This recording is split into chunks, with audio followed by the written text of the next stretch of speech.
मामा जेव्हा ह्या अकोलच्या वेशीवर जेव्हा यायचे तेव्हा मामांच्यासाठी तो पदार्थ इथून बनवून मामांच्यासाठी घेऊन जायचा। एकदा प्रसंग असा घडला होता की मामा इकडं कापशीच्या आसपास मामा आले होते आणि तेव्हा एका भक्तांचा कोणाचा तरी सांगावा आला होता, भाभी मामा आलेत आणि भेटायला जाणार असला असत तर तुम्ही या।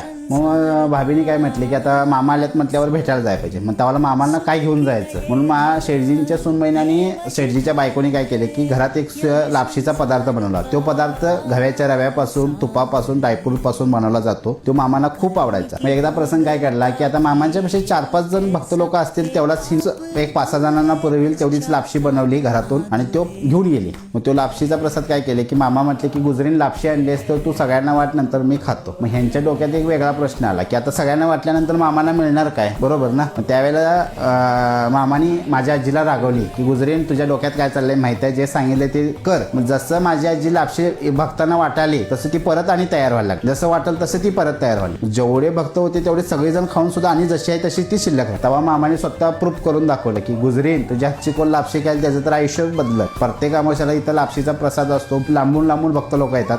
अजून सुद्धा 800, 1000, 1200 किलोमीटरवरून ती लापशी खाण्यासाठी म्हणजे शेठजीच्या वाड्यात खास आवर्जून येतात। तुम्ही सुद्धा सर्वांनी एका अमावस्याला एकदा या, खास लापशी खाण्यासाठी या।